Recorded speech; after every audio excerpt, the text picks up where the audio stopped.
this is Jackie, and I'm here with David of Crown the Empire, Day 1, Dallas Warped Tour. What time do you guys go on today? We play at 2:30 today. Just when the sun is just ready to really scorch everything. Yeah, I feel like it's going to be right on the stage, just beating on us probably. So. But you're ready for it. Speaking of being ready for it, your new album, Retrograde, comes out July 22nd. It does, yeah. The news sort of dropped kind of all of a sudden. Nobody really expected anything. Was that intentional? A little bit. No, when we were in the studio, it was a very experimental process. So we really didn't even know how to put it out there yet, So we didn't want to talk too much about it and get people excited on stuff if it was going to change at all, So yeah, it was different. It was a different way of going about things for us. So yeah, we kind of kept it under wraps for sure, and then we were excited about it when we were ready to release it. And so yeah, I think it was kind of cool in the end, the way it turned out. So. People were like, "What's going on? Why are they talking about a new album?" We had no idea. You totally dropped it. So what was the songwriting process like for this album?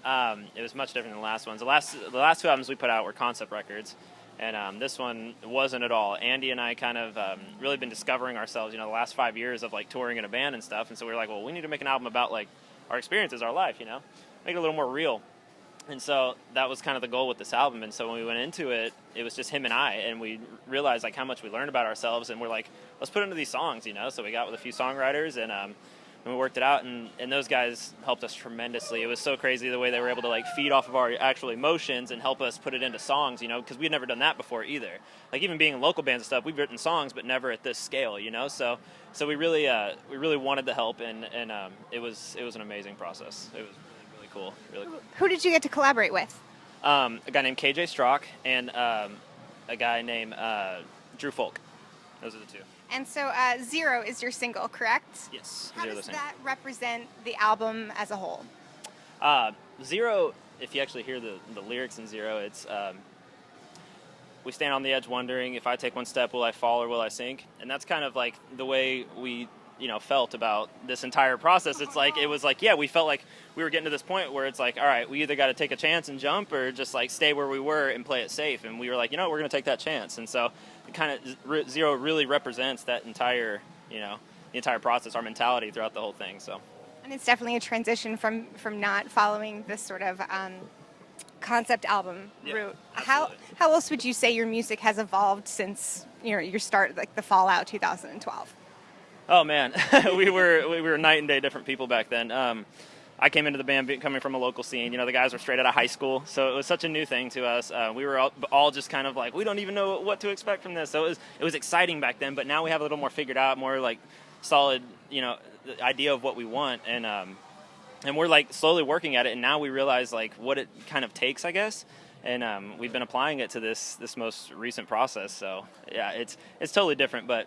This album, especially personally, I've discovered a lot more of my singing voice. So I sing way more than I used to.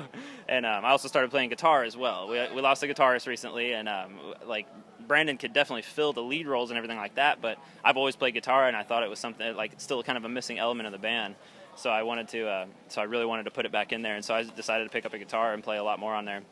And not for every song, but for a lot of them. So it was cool. So it's definitely much different. Like I say, we're pretty different people, but it's lots of good changes. How do you go about choosing your set now that you have a sort of library of music that is very different from each other?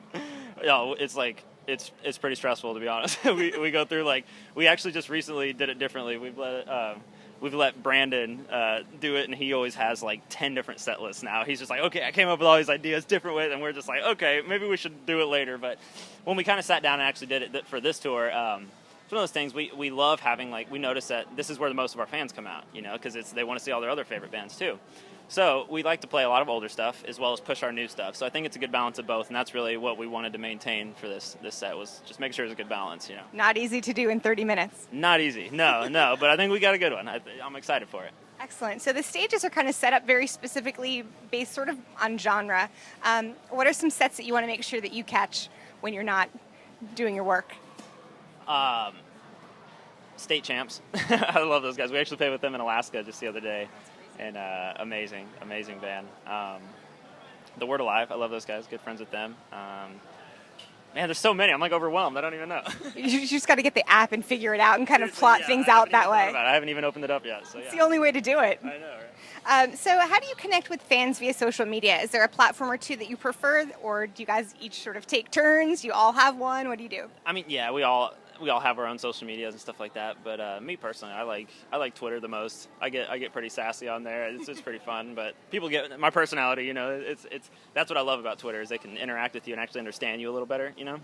Instagram, I don't really say much. I feel like none of us really do. I feel like our whole band is just kind of really strictly on Twitter. Well, Twitter's a great way to talk about Retrograde. It comes out again on July 22nd. Catch a lot more from Crown the Empire. This is Jackie. Thanks to In the Key of Change and Chorus.fm.